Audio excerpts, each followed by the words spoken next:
sukacita meninggikan namanya, dan biar segala hormat kemuliaan hanya kita naikkan kepada Yesus Kristus Tuhan kita. Haleluya. Terima kasih Tuhan. Terima kasih Yesus.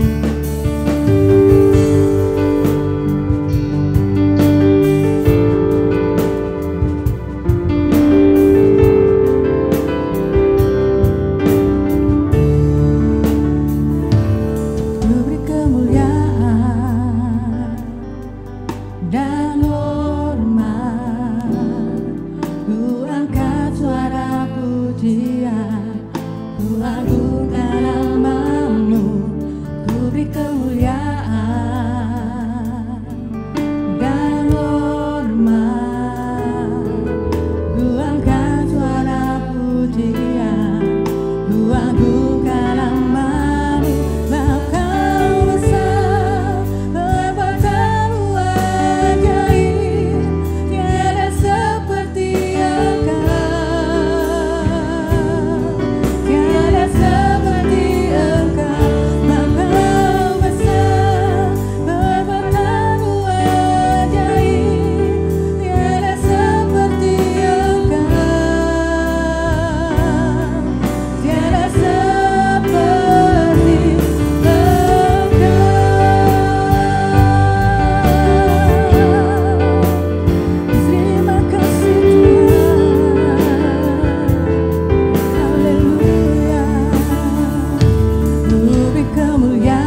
beri kemuliaan dan hormat, ku angkat suara pujian, ku agungkan namamu. Bangkau besar, perbuatanmu ajaib.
Biarlah segala hormat, pujian, dan kemuliaan hanya bagi-Mu saja Tuhan kami Yesus Kristus.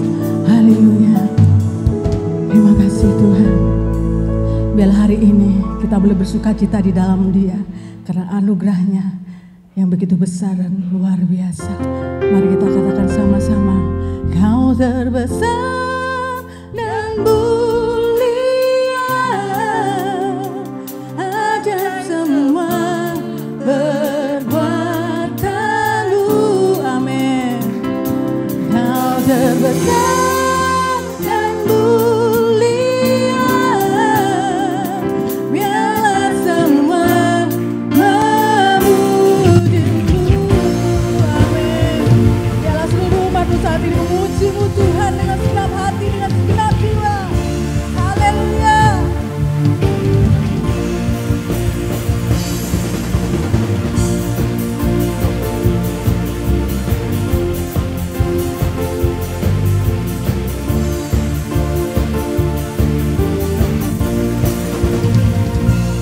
Segenap hati aku memuji, segenap jiwaku bernyanyi, karena Roh-Mu ada dalamku. Tuhan, angkat tanganmu, ku angkat tangan, ku memuji, ku angkat suara dan bernyanyi, karena Roh-Mu ada dalamku. Tuhan, mari menari memuji, ungkapkan sukacita di hati. Kau terbesar dan mulia, ajaib semua perbuatan-Mu. Kau terbesar dan mulia, biarlah semua memuji-Mu.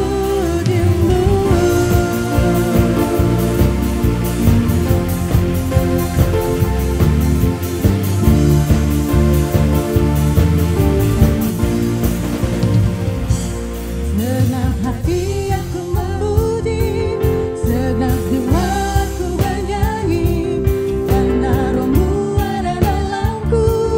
Tuhan, ku angkat tangan, ku memuji, ku angkat suara dan bernyanyi, karena Roh-Mu ada dalamku. Tuhan, mari menari memuji,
Jangan pernah ragukan akan kasih setia Tuhan dalam kehidupan kita. Haleluya. Berikan kemuliaan bagi nama Tuhan.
Sungguh luar biasa.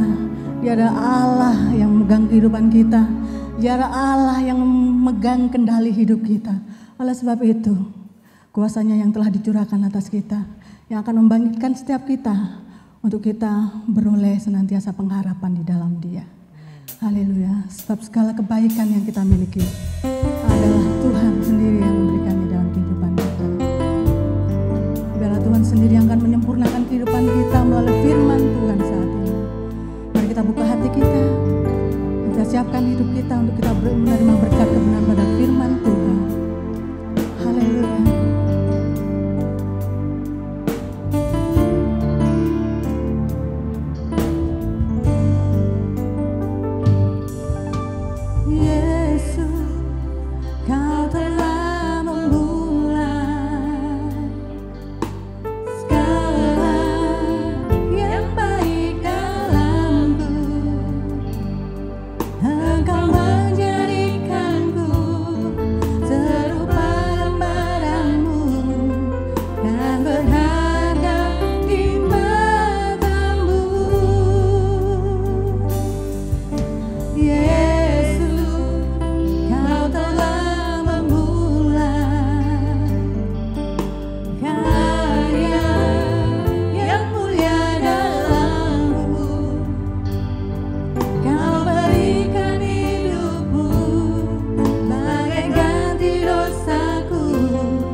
nyanyikan dengan penuh sungguh-sungguh di hadapan Tuhan.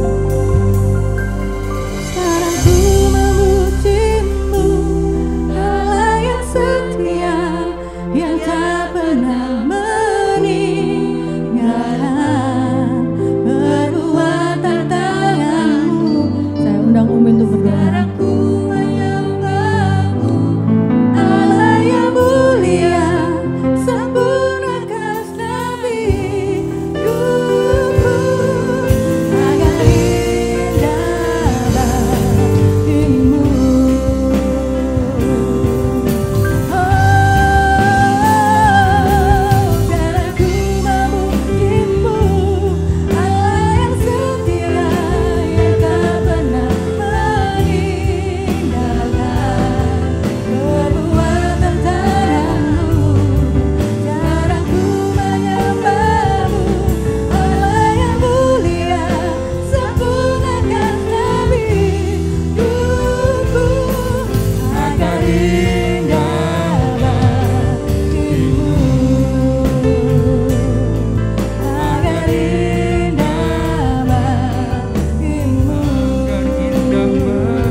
Jadikan hidup kami selalu indah di hadapan Engkau ya Tuhan. Kami tahu dari setiap kekurangan-kekurangan yang ada di dalam hidup kami ya Tuhan. Kami terus membawa hati kami dan seluruh hidup kami untuk Engkau terus pakai bagi kemuliaan dan kehormatan bagi nama-Mu saja ya Tuhan. Berkati kami hari ini, berkati firman-Mu pagi ini ya Tuhan. Dan biarlah kuasa-Mu bekerja di tengah-tengah kami, hamba-Mu yang menyampaikannya juga seluruh sidang jemaat-Mu ya Tuhan. Terus berkati, pakai hidup kami untuk kemuliaan bagi Engkau saja. Terima kasih dalam nama Yesus Kristus. Amin. Salam. Puji Tuhan, sidang jemaat Tuhan yang hari ini bisa bersama-sama dan yang ada di rumah, saya ucapkan selamat pagi. Dan hari ini kita mau belajar tentang sebuah perubahan, perjumpaan yang membawa perubahan. Saudara, kita tahu bahwa Yesus adalah tokoh yang sangat fenomenal dan sosok yang selalu dirindukan bagi semua golongan masyarakat yang ada pada waktu itu. Dan dia juga adalah sosok yang selalu diperhitungkan. Karena setiap lawan-lawannya dia merasa tersisih pada waktu Yesus ada di tengah-tengah mereka. Yesus juga adalah tokoh yang membuat semua orang terpesona dan penasaran dengan sepak terjangnya. Dan semua orang sangat terkagum-kagum dengan dia. Terutama orang-orang yang ada di kalangan menengah ke bawah. Mereka sangat menanti-nantikan Yesus. Karena Yesus adalah tokoh yang sangat populer dan melekat di dalam hati mereka. Sangat menawan dan tidak ada tandingannya. Pagi hari ini kita mau belajar tentang hal ini, perjumpaan yang membawa perubahan. Kita baca di dalam Lukas pasal 19. Cerita yang tidak asing lagi bagi kita, saudara.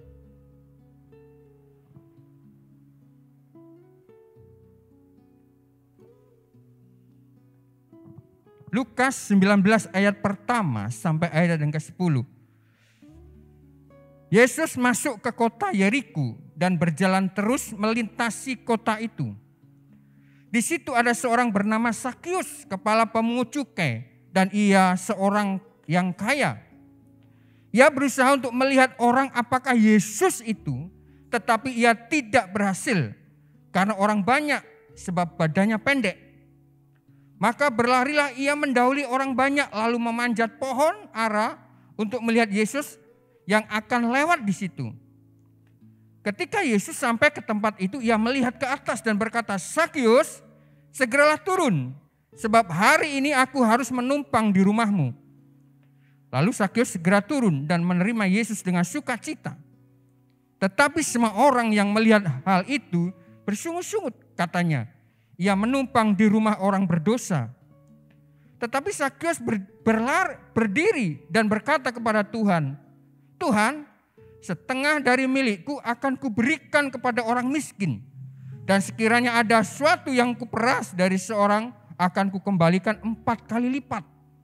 Kata Yesus kepadanya, "Hari ini telah terjadi keselamatan kepada rumah ini karena orang ini pun anak Abraham. Sebab Anak Manusia datang untuk mencari dan menyelamatkan yang hilang." Saudara, Sakius diceritakan adalah kepala pemungut cukai. Di dalam bahasa Yunaninya dipakai kata telones, artinya petugas yang diserai untuk memungut bea dan cukai pemerintah penjajah Roma khususnya hari itu. Dan Sakius ini adalah kepala pemungut cukai yang diserai untuk memungut bea dan cukai, pajak terhadap orang-orang yang berada di dalam jajahan Roma waktu itu. Dan Sakius itu adalah orang yang kaya, dihormati bagi kalangannya di dalam ayat yang kedua. Di situ ada seorang yang bernama Sakius, kepala pemungut cukai, dan ia seorang yang kaya. Dan kita tahu, saudara, Yesus ini sangat menarik bagi Sakius. Dan Sakius juga ditugaskan memungut pajak dari orang banyak di dalam Lukas 5 pasal 27. Dan dianggap sebagai pemeras dan perampas harta orang lain. Wah, seru, saudara. Di dalam ayat yang ke-8, Lazarus berdiri dan berkata, "Tuhan, setengah dari milikku akan kuberikan kepada orang miskin, dan sekiranya ada sesuatu yang kuperas dari seorang, akan kukembalikan." Luar biasa. Jadi dia dianggap sebagai seorang pemeras. Dia dianggap sebagai seorang yang merampas harta daripada orang-orang jajahan waktu itu. Karena di mana kalau kita tahu bahwa mereka juga bisa mengambil pajak lebih daripada ketentuan yang ditetapkan oleh pemerintah penjajahan hari itu. Dan mereka mengambilnya. Sehingga dikatakan dianggap sebagai pemeras dan perampas harta orang lain. Nah, hal yang pertama kita akan melihat, saudara, perjumpaan yang menyenangkan. Bagaimana sih perjumpaan itu menyenangkan di dalam diri kita? Ya, khususnya juga Lazarus hari itu. Perjumpaan yang seperti apa yang menyenangkan itu? Perjumpaan yang bagaimana yang menyenangkan itu? Di dalam ayat yang ketiga, ia berusaha untuk melihat orang apakah Yesus itu. Hal yang pertama, perjumpaan yang menyenangkan itu adalah kalau ada keinginan yang tulus di dalam diri seseorang. Perjumpaan itu tidak menjadi sesuatu yang menyenangkan kalau dilandasi oleh keterpaksaan di dalam diri seseorang untuk berjumpa orang yang dicintainya. Nah, di dalam Kamus Besar Bahasa Indonesia itu dipakai kata hasrat. Ada sebuah hasrat di dalam diri Lazarus untuk berjumpa dengan Yesus. Oh ya, Sakius. Ada hasrat yang besar di dalam diri Sakius untuk berjumpa dengan Yesus. Nah, kalau pagi ini kita punya hasrat yang besar, kepingin berjumpa dengan Yesus, dan yang dilandasi dengan ketulusan, kita akan berjumpa.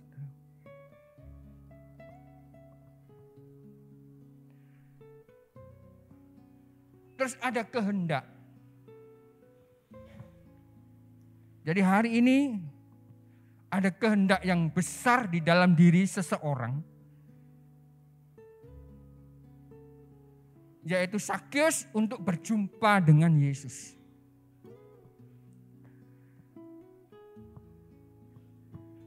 Karena apa? Karena ada sebuah harapan, saudara.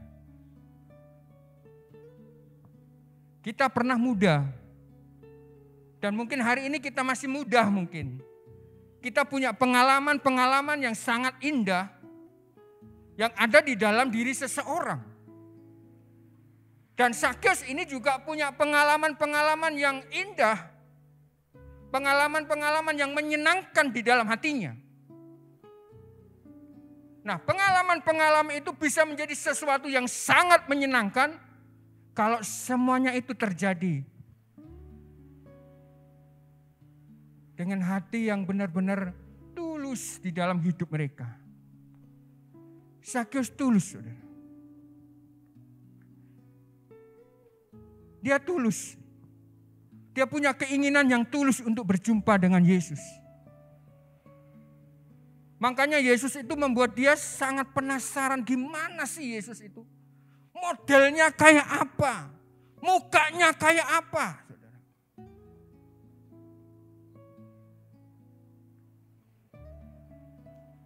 Ada sebuah keinginan, ada sebuah ketulusan, ada sebuah hasrat, ada sebuah harapan yang ada di dalam diri Sakeus untuk berjumpa dengan Yesus. Nah, bagi kita, gereja Tuhan, jemaat Tuhan, saya dan saudara, kita akan mengalami sebuah keadaan yang sangat menyenangkan pada waktu kita berjumpa dengan Tuhan di dalam ketulusan. Tidak ada sebuah keterpaksaan, tidak ada sebuah ancaman untuk kita berjumpa dengan Tuhan. Ada sebuah ketulusan yang dalam yang harus ada di dalam diri seseorang untuk berjumpa dengan orang yang dirindukan. Kita akan mengalami semua itu.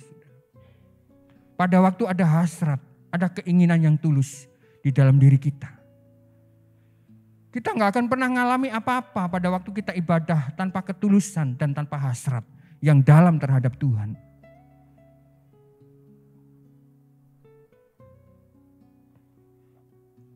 Di dalam ayat yang keempat, maka berlarilah ia mendahului orang banyak. Selain ada keinginan, juga harus ada usaha. Kita masih enak, saudara, beribadah di negeri ini, tantangannya nggak seberapa banyak.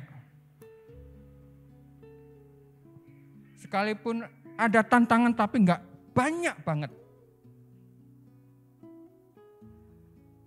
Juga kadang-kala ditunjang dengan iklim. Iklim yang kadang-kala bersahabat juga dengan kita. Hari ini cerah, kita bisa ibadah dengan baik. Nah, kalau semuanya indah, semuanya mendukung, tapi kalau tidak ada usaha, percuma juga.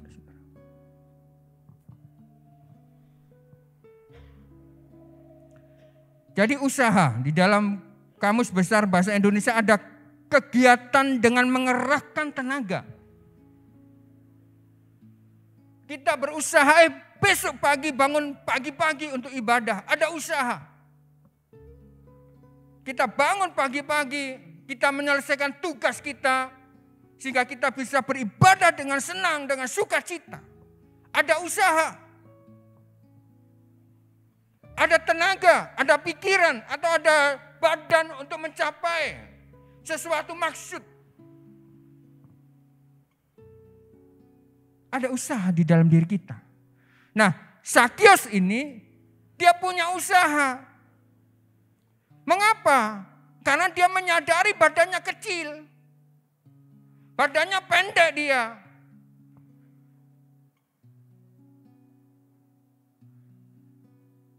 Badannya pendek, dia sok tahu. Mungkin dia berkata, aku akan melihat Yesus. Tapi dia nggak nyadari kalau badannya pendek. Dan itu juga terhalang oleh orang banyak waktu itu. Ada usaha di dalam dirinya Sakius untuk berjumpa dengan Yesus. Dia menyadari kelemahannya, dia menyadari kekurangannya.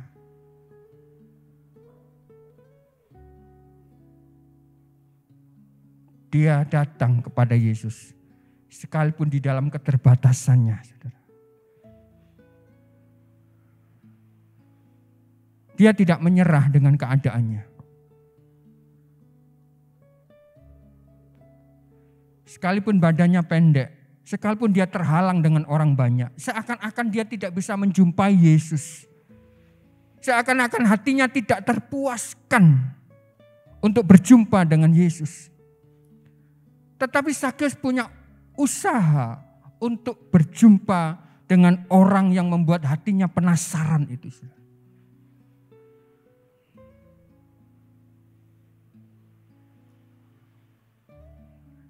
Saudara, tidak ada hal yang menyenangkan selain kita jumpa dengan Yesus.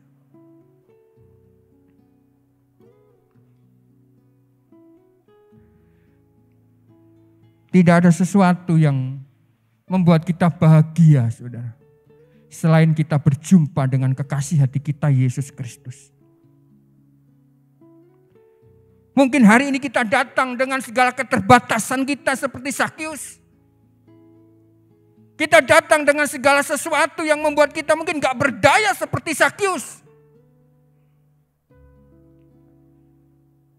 Tetapi pada waktu orang-orang itu datang dengan sebuah usaha, ada sebuah kemauan di dalam hatinya, dia akan berjumpa dengan Tuhan di dalam hidupnya.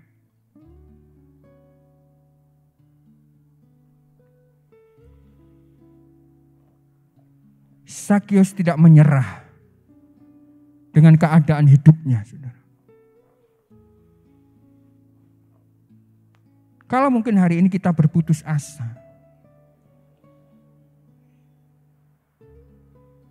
kalau mungkin hari ini kita seakan-akan sudah menyerah pasrah, percayalah, Yesus tidak pernah meninggalkan setiap orang-orang yang rindu ketemu dengan Dia, saudara. Dalam segala keterbatasan, dalam segala kekurangan, Yesus selalu ada di dalam kehidupan orang-orang seperti itu. Pada waktu dia berharap kepadanya. Kerinduan, usaha yang begitu besar daripada Sakius. Dia tidak menyerah dengan sesuatu hal yang ada di sekitarnya. Dia tidak menyerah dengan posisi hidupnya hari itu. Tetapi dia terus berusaha untuk berjumpa dengan orang yang membuat hatinya penasaran, yaitu Yesus Kristus. Selain itu, saudara, maka berlarilah ia mendahului orang banyak, lalu memanjat pohon ara untuk melihat Yesus yang akan lewat di situ. Selain ada usaha, Sakius ini memiliki hati, dia memiliki kerendahan hati, saudara. Dia tahu siapa dia sebenarnya. Diceritakan dia itu orang kaya raya. Dia dihormati di kalangannya. Tetapi firman Allah berkata dia berlari. Dia tidak mengindahkan siapa dirinya. Dia tidak memperdulikan hidupnya. Tetapi ada sebuah keinginan, ada sebuah hasrat di dalam hidupnya untuk berjumpa dengan Tuhan. Dia merendahkan diri, dia tidak peduli, diolok-olok waktu itu mungkin. Sakius, kamu pendek, kenapa kamu berlari? Dia nggak peduli. Dia merendahkan hatinya. Artinya menjadikan dirinya tidak sombong, tidak congkak, tidak angkuh. Dengan posisi yang ia alami. Kedudukan yang ia terima hari itu sebagai seorang yang kaya. Dia tidak congkak, dia tidak angkuh, dia tidak sombong. Karena ada sebuah hasrat di dalam hatinya untuk berjumpa dengan Yesus. Makanya ada hal yang harus ditinggalkan. Status kadangkala itu menghalangi perjumpaan seseorang dengan Tuhan. Ada orang-orang yang kadang-kala melihat statusnya. Dia tidak bisa berjumpa dengan Tuhan dengan bebas.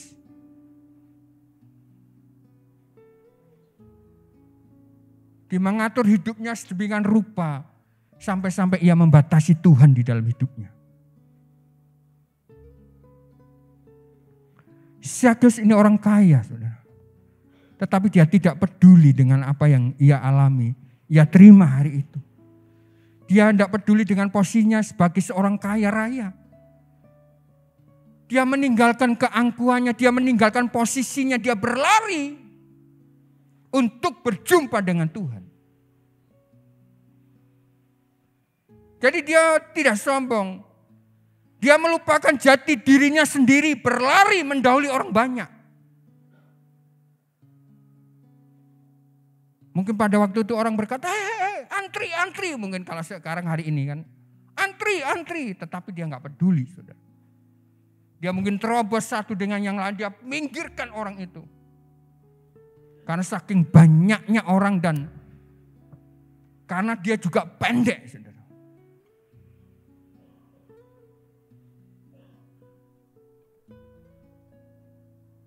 Nah selain itu, dia memanjat pohon. Mana ada orang kaya manjat pohon, saudara? Gengsi. Sekarang pembantu, saudara. Manjat pohon. Saya dulu ingat almarhum Mugyati itu. Wah, cewek. Tarsan. Manjat genteng, manjat apa. Waduh. Wah, ini Tarsan sungguhan ini. Ini, saudara, bos ini enggak peduli. Dia manjat pohon, saking kepingin ketemunya Yesus, saudara. Dia melupakan jati dirinya sebagai seorang yang kaya. Sebagai seorang yang dihormati, dia tinggalkan semuanya itu. Itu enggak ada artinya dibandingkan Yesus yang ada di dalam hatinya hari itu. Dia manjat pohon. Orang bilang sekarang, wah ini bos kurang kerjaan apa? Apa enggak ada pembantunya kok panjat pohon dan sebagainya. Tetapi bisa jadi hari itu dia tidak punya pembantu, bisa jadi. Tapi kan ada orang-orang bawahannya.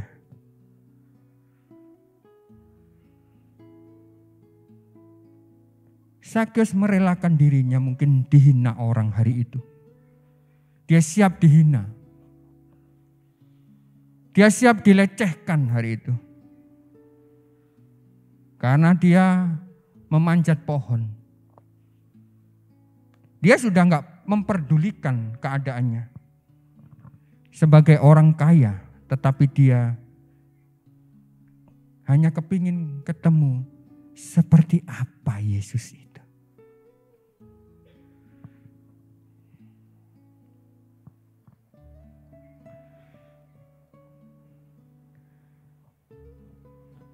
Tuhan menjadikan semuanya. Langit dan segala isinya dan bumi diciptakannya, saudara. Untuk dinikmati oleh orang-orang yang dicintainya. Dia Alfa Omega, awal akhir. Dan itu semua dikerjakannya, saudara. Dengan kasih di dalam hidupnya.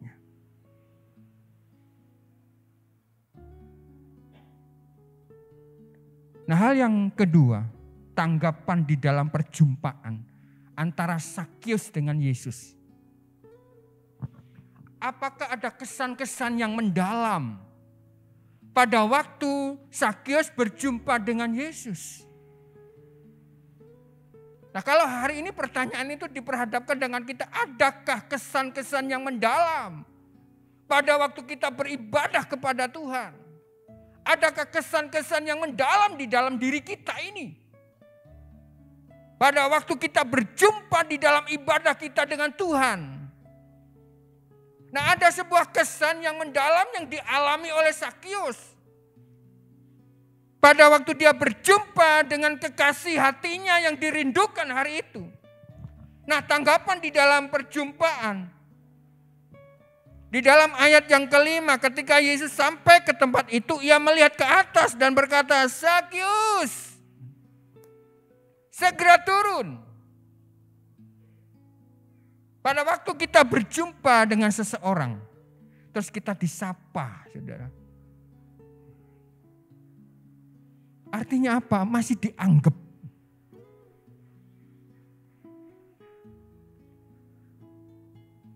Nah, penyapaan Yesus terhadap Zakius, ini yang membuat hatinya Zakius senang, saudara. Hatinya dipenuhi dengan sukacita. Pada waktu dia berkata, Zakius, aku mau menumpang di rumahmu.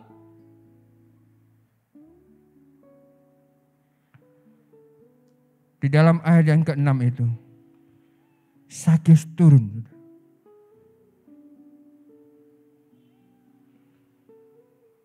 Dia menyambut Yesus dengan senang, sukacita. Tanggapan di dalam perjumpaan, ada sebuah kesan-kesan yang sangat mendalam yang dialami oleh Zakius. Dia disapa oleh Yesus, saudara. Zakius, wah, indah. Pada waktu kita berdoa, bergumul, pada waktu kita menyembah Tuhan, Roh Kudus bilang, anakku, aduh. Itu hal yang sangat indah.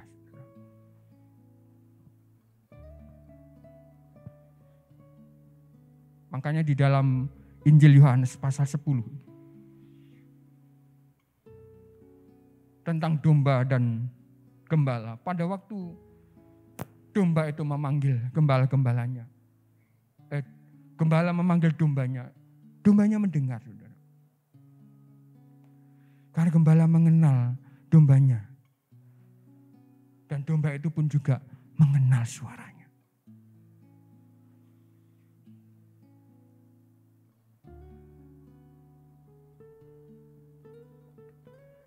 Pada waktu Yesus memanggil Zakius, saya percaya hatinya Zakius senangnya bukan main, saudara. Makanya di dalam ayat yang ke-6 diceritakan bahwa Zakius segera turun dan menerima Yesus dengan sukacita. Hatinya dipenuhi dengan sukacita. Hatinya dipenuhi dengan gembira hati. Hatinya meluap-luap di dalam kehidupannya. Ini baru disapa, saudara. Tetapi kita lihat dulu siapa yang nyapa. Yang menyapa adalah orang yang dirindukan. Orang yang hari itu dirindukan di dalam dirinya Zakius. Orang yang membuat hatinya penasaran, dia menyapa Zakius. Begitu luar biasanya. Dia disapa oleh Yesus, saudara. Kalau orang lain nyapa kita mungkin tidak kenal ya biasa. Tapi kalau kita disapa sama orang yang kita cintai, kita rindu. Terus dia nyapa kita, hai sayang. Aduh, sesuatu yang luar biasa.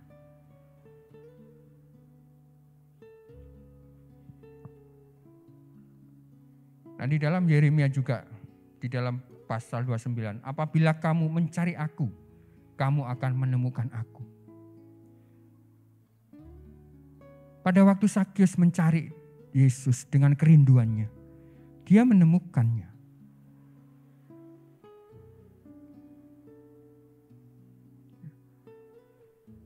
Dia menemukan Yesus di dalam hidupnya. Pada waktu dia mencari dengan sungguh-sungguh. Nah, kesan-kesan apa lagi juga tanggapan di dalam perjumpaan itu? Yesus mengundangkan dirinya sendiri. Zakius tidak bilang gini, tengok aku, enggak, saudara. Biasanya kalau KKR gitu ya, pasti kepingin cepet-cepet duduk di depan. Di satu sisi supaya mungkin kena syuting ya, masuk TV mungkin. Atau enak kalau ada altar call, maju cepat. Sakyus ini, dia menyadari posisinya, dia menyadari bahwa dia pendek, makanya dia dahulu dia manjat pohon. Dia nggak memiliki maksud apa-apa, dia cuma berkata, aku kepingin lihat Yesus. Nah, Yesus mengundangkan dirinya sendiri, artinya apa? Bukan karena Sakyus. Di dalam Yohanes 15 ayat 16, bukan kamu yang memilih aku, tetapi akulah yang memilih kamu. Pilihan itu terjadi oleh karena Yesus sendiri, bukan karena Sakyus.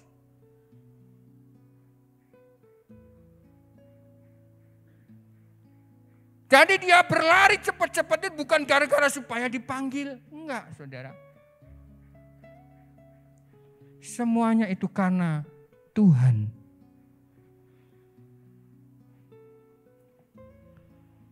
Nah, di dalam Ibrani 11 ayat 6 juga, tanpa iman tidak mungkin orang berkenan kepada Allah. Kalau hari itu Sakyus gak punya iman, dia gak akan berjumpa dan berkenan kepada Tuhan.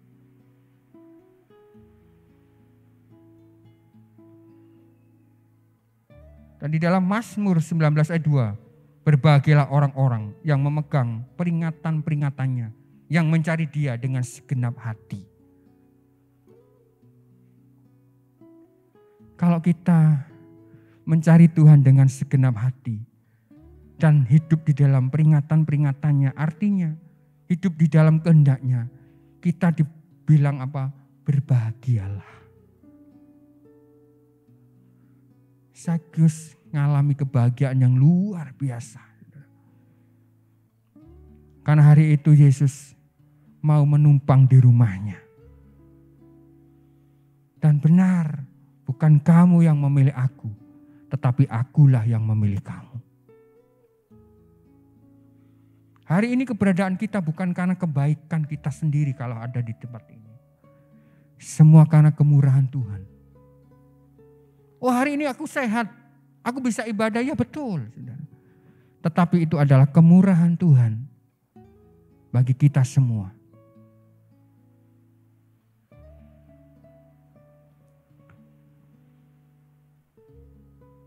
Itu yang dialami oleh Sakyus. Yesus sendiri yang mengundangkan dirinya. Bukan karena Sakyus teriak-teriak supaya dilihat oleh Yesus, bukan. Bukan gara-gara Sakyus orang kaya, bukan. Yesus tahu siapa Sakyus sebenarnya. Yesus tahu, Yesus paham. Tidak ada seorang pun yang mampu menipu Tuhan pada waktu Dia datang kepadanya. Karena Tuhan itu menyelidiki seluruh keberadaan manusia. Dia menusuk sampai ke hati. Bagi Tuhan manusia itu transparan. Semua terlihat. Tidak ada sesuatu yang bisa disembunyikan. Termasuk Sakyus hari itu. Makanya bukan pilihan Sakyus, tapi memang Tuhan memilih dia untuk berjumpa dengannya dan mampir di rumahnya Sakyus.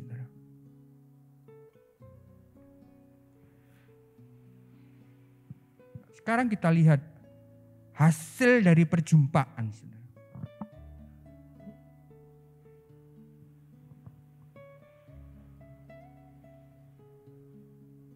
Apa hasil dari perjumpaan yang dilakukan Sakyus dan Yesus?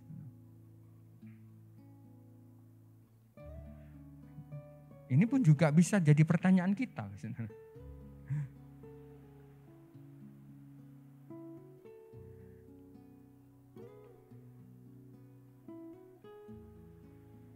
Sakyus mengalami perubahan, saudara. Ia mengalami perubahan status. Di dalam Yohanes pasal yang kelima ayat 24 itu juga. Dia mengalami perubahan status dari kegelapan ke dalam hidup. Tidak baik menjadi baik.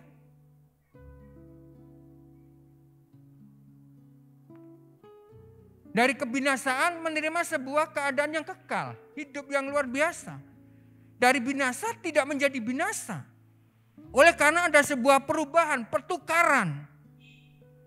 Statusnya ditukar. Oleh karena apa? Dia mengalami perjumpaan dengan Yesus secara pribadi. Nah, orang-orang yang mengalami perjumpaan dengan Yesus, Alkitab banyak menceritakan mereka berubah. Mereka mengalami pertukaran di dalam posisinya. Dahulunya yang jahat menjadi orang baik. Dulu tidak menyembah Tuhan, mereka kenal Yesus, mereka berjumpa dengan Yesus, mereka menyembah Yesus. Mereka menyembah Tuhan, mereka meninggalkan dosa-dosanya. Nah, Sakius ini juga mengalami hal itu, saudara, perubahan status. Dia tinggalkan semuanya itu. Jadi tidak baik dia menjadi orang yang baik.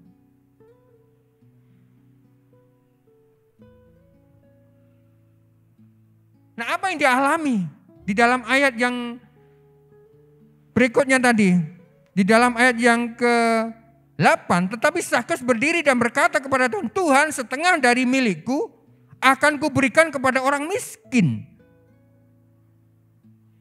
Dan sekiranya ada sesuatu yang kuperas dari seorang akan kukembalikan 4 kali lipat. Artinya apa? Dia menjadi manusia baru pada waktu dia berjumpa dengan Yesus. Hidupnya diubahkan. Ada perubahan yang terjadi di dalam dirinya Sakius pada waktu dia berjumpa dengan Yesus. Dia berkata, setengah dari milik kepunyaanku akan kuserahkan kepada orang-orang miskin. Dan apabila aku memeras, aku akan kembalikan 4 kali lipat.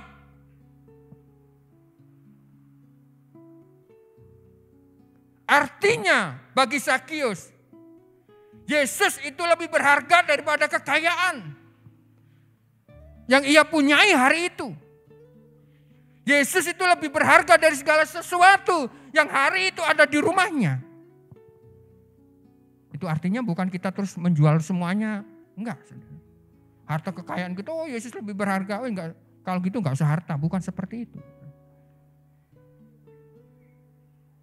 Tetapi Yesus mengalahkan dan mengubah hidupnya Sakius.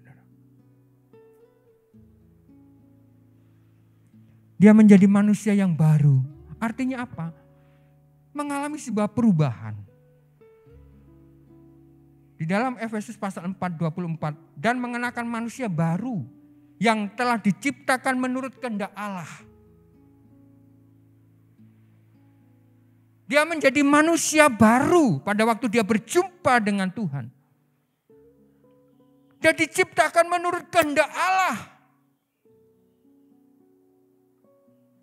Dan di dalamnya ada kebenaran Allah yang mengerjakan di dalam diri Sakius. Korintus 5, 2 Korintus 5:17. Jadi siapa yang ada di dalam Kristus, ia adalah ciptaan baru. Ada sebuah pujian yang mengatakan, tidak kuizinkan ketakutan menguasai diriku. Karena imanku di dalam Yesus Kristus. Tidak kubiarkan tawar hati itu menguasai diriku. Karena Yesus ada di dalam hatiku.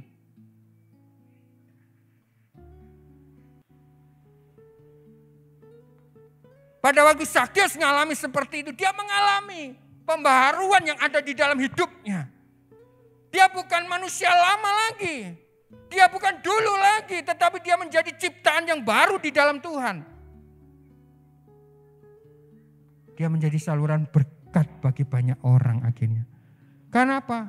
Hartanya dikasihkan sebagian. Dan sebagian dikembalikan kepada orang-orang yang mungkin dia merasa memerasnya, dikembalikan. Bukan 1, tapi 4 kali lipat.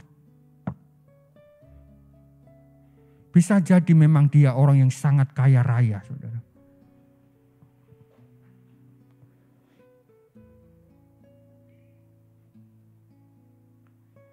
Dan yang luar biasanya adalah dia menerima pengampunan dan menerima anugerah keselamatan bagi dia dan seluruh keluarganya, ayat yang ke-10 dan yang ke-9.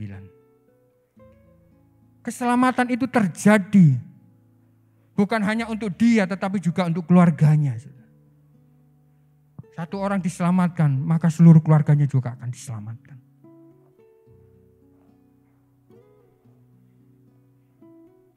Sakyus mengalami ini, saudara.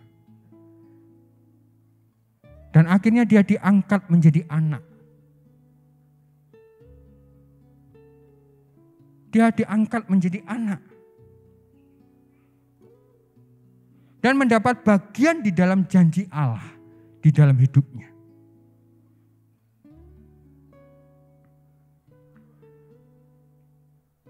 Kita gereja Tuhan, jemaat Tuhan.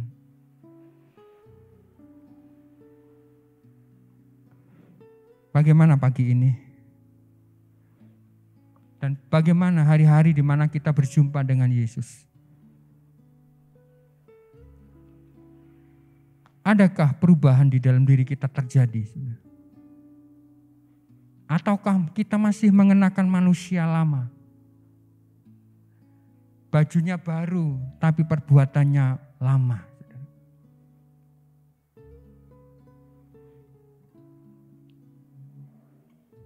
Apa kita menjadi orang-orang yang mengalami sebuah perubahan pada waktu berjumpa dengan Tuhan? Hati dan baju kita sama, barunya. Pagi ini, saudara, kalau Yesus berkata di dalam diri kita, perubahan apa yang terjadi di dalam diri kita pada waktu berjumpa dengan Yesus?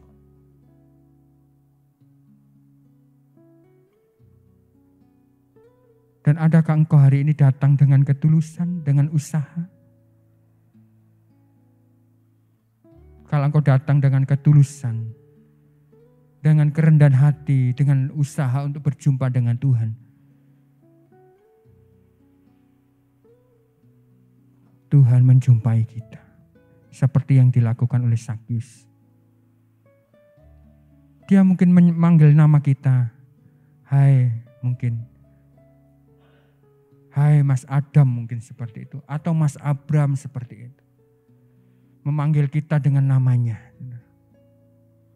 Apakah itu sesuatu bukan berkat yang besar di dalam diri kita? Itu berkat yang luar biasa. Berkat itu bukan berbicara masalah kekayaan, harta di dalam dunia ini. Saat kita berjumpa di dalam hadiratnya, itu adalah berkat yang besar di dalam diri kita. Pada waktu Sakyus mengalami itu, saudara, perjumpaan dengan Tuhan, dia mengalami terobosan baru di dalam hidupnya. Dia tidak sama lagi seperti dulu. Dia menjadi orang yang memberkati orang. Dia menjadi orang yang dipakai Allah di dalam hidupnya. Dan dia menjadi orang yang berguna. Kesaksiannya bukan untuk dirinya sendiri, tapi keluarganya juga. Tetapi juga kesaksiannya boleh memberkati semua orang yang ada di sekitarnya. Kita bisa melakukannya. Entah melalui kekuatan kita, melalui jasa kita, melalui keuangan kita. Kita bisa menjadi saluran berkat bagi banyak orang. Kan itu pagi ini, saudara. Bila firman yang singkat ini membawa kita kepada sebuah pengalaman yang baru tiap hari dan baru tiap hari kita alami. Ingatlah, saudara, setiap kedatangan kepada Tuhan dengan ketidaktulusan, kita tidak akan pernah menerima apa-apa. Tapi pada waktu kita datang kepada Yesus dengan hati yang tulus dan rindu, kita akan menerima sesuatu yang luar biasa daripada Tuhan di dalam hidup kita. Kekuatannya mengalir memenuhi hidup kita. Damai sejahteranya mengalir memenuhi diri kita. Dan sukacitanya mengalir memenuhi diri kita. Dan untuk pagi ini, bila firman ini membawa kita untuk semakin rindu kepada Tuhan. Firman ini membawa kita untuk kita juga mengingat seberapa besar perubahan yang terjadi di dalam diri kita. Adakah perbuatan-perbuatan itu masih tetap sama dulu dengan sekarang? Atau sekarang semakin meningkat di dalam Tuhan? Nah, hari ini saudara, bila firman Tuhan membawa kita terus untuk terus rindu kepada Tuhan. Mengasihi Tuhan, mencintai Tuhan dengan sepenuh hati kita. Haleluya. Hal yang ku rindukan, ya Tuhan, selalu berada di dekat-Mu dengan segenap hati, dengan segenap jiwa, ku menanti di hadirat. Sekali lagi, satu hal yang ku minta Tuhan dari-Mu, satu hal yang ku rindukan, ya Tuhan, selalu mengasihi-Mu, selalu merindukan Engkau Tuhan.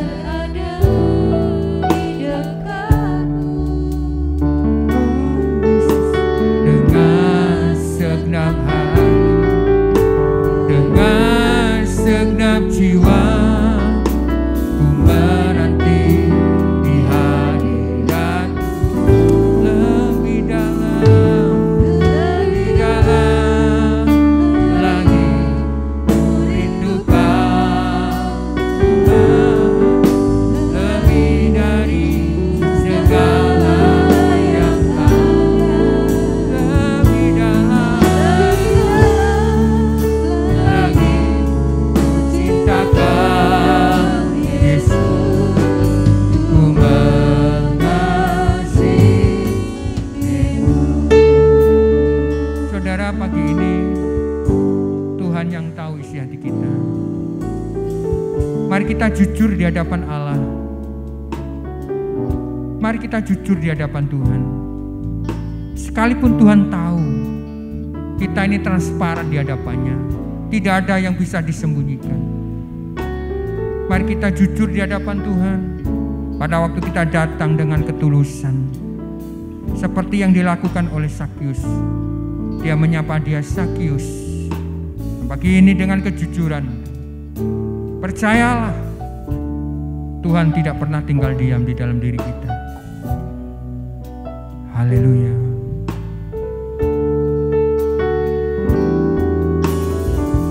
Oh, lebih dalam, lebih dalam lagi ku rindukan, lebih dari segala yang ada, lebih dalam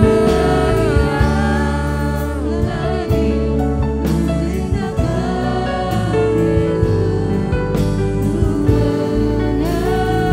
Mari sidang jemaat Tuhan, kita berdiri di hadapan Tuhan. Lebih dalam, lebih dalam lagi ku rindukan Tuhan, lebih dari segala yang ada, lebih dalam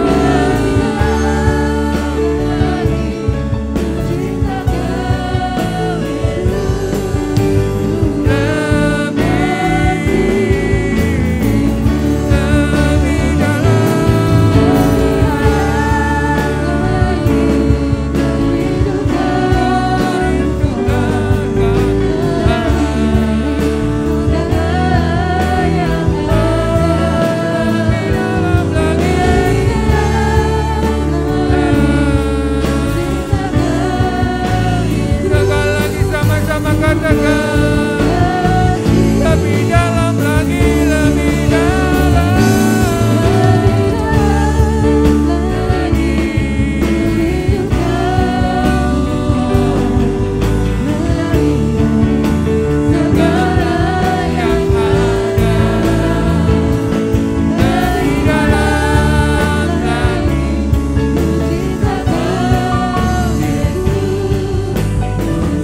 lagi.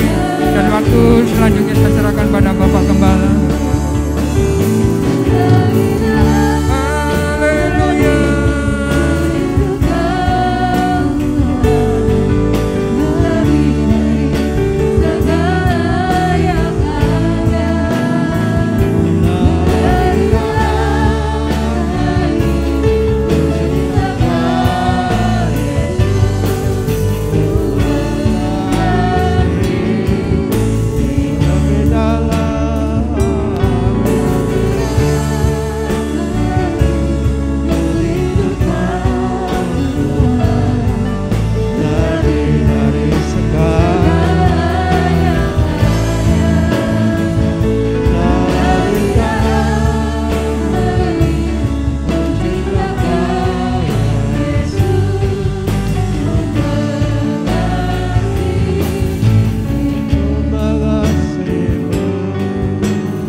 Mengasihi Tuhan, karena Kau telah mengasihi kami lebih dahulu.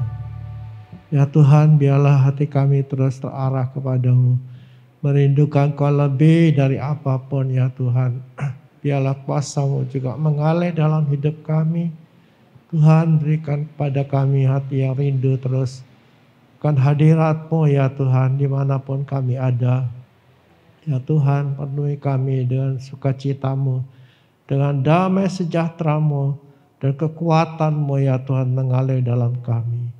Biarlah firman-Mu Tuhan Kau meteraikan dalam hati kami. Dan biarlah apa yang kami dengar Tuhan benar-benar menjadi kenyataan dalam hidup kami ya Bapa. Beri terus kepada kami hati yang haus akan Engkau. Terima kasih ya Tuhan. Kami percaya kuasa-Mu mengalir dalam kami. Terpujilah Engkau ya Tuhan. Mari kita akan memberkati negeri kita dengan kata-kata iman kita. Di dalam nama Tuhan Yesus Kristus, diberkatilah Indonesia. Diberkatilah presiden sampai pemimpin di daerah-daerah. Diberkatilah Indonesia dengan kemakmuran. Diberkatilah dengan damai sejahtera. Diberkatilah dengan keamanan. Diberkatilah dengan kesehatan. Diberkatilah tim medis yang sedang bekerja berjuang melawan virus corona. Diberkatilah Kabupaten Probolinggo. Diberkatilah orang-orang percaya di Kabupaten Probolinggo. Di dalam nama Tuhan Yesus Kristus.